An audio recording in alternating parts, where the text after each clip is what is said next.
Okay, so 2004 Jetta, 5-speed, 4-cylinder.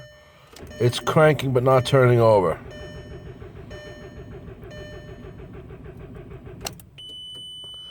And then that oil lamp blinking with the beeping sound. I don't know if that's significant. I checked the oil. There's oil in the car.